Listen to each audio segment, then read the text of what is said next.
मछलियां खा जाती है। तो सबको प्राप्त हो रहा है, बाकी तुम सोओगे कहाँ, खाओगे कहाँ, रहोगे कहाँ, क्यों चिंता करते? जगह कम पड़ गई घर में, शादियां हुई लड़कों की, 3 कमरे दे, 3 बहुएं आ गई, तो कहाँ सोए? दादा ने बोला मेरा कमरा भी ले लो, 4थी बहू आ रही है। मैं तो बालकनी में सो जाता। तो बालकनी में अपना बिस्तर लगा के, चारों तरफ बारिश पड़ती थी तो पॉलीथिन लगा दी और सो गए।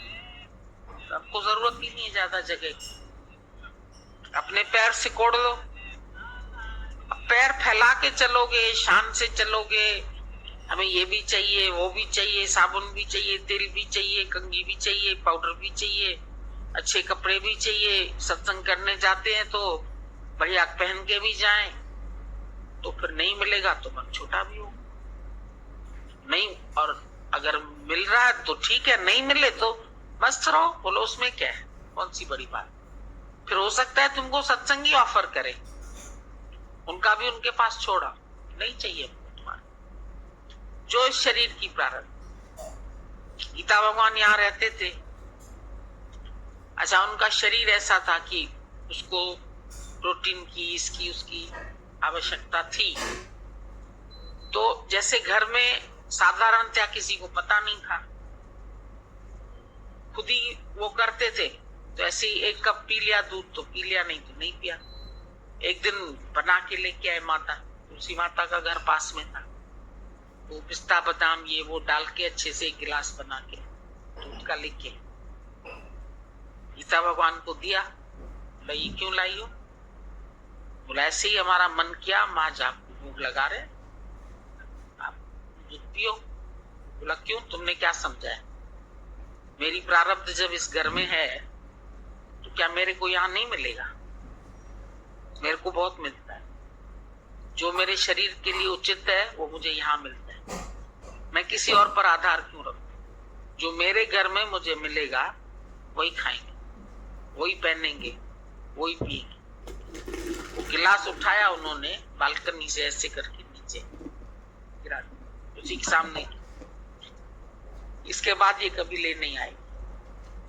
अगर एक बार पी लेते ना तो दोबारा भी लेके आते। कोई भी चीज ऐसे लेके जाता था तो उठा के उसकी बालकनी से फेंक देते। तो ब्रह्मज्ञानी का इतना निरीक्षापन जब कोई देखता है, तो ये भी तो हम लोगों ने देखा कि वो किसी और के माया में भी आंख नहीं रखते, उसको चाहिए ही नहीं किसी से, क्योंकि अगर हम इनका दिया हुआ खाएंगे तो इनको ज्ञान नहीं लगेगा। ये हमारे दादा का उसूल है। लड़की पर जब शादी कराई तुमने, जिस घर में दे दी, उस लड़की के घर का तुम पानी नहीं पियो, क्योंकि तुमने दान दिया है, जहां वहां से लियो नहीं। तो ज्ञान का दान तुम जिनको देते हैं उनसे फिर तुम लेते, उनसे अगर तुम खाएंगे पिएंगे तो तुम्हारे शरीर में ताकत नहीं आए।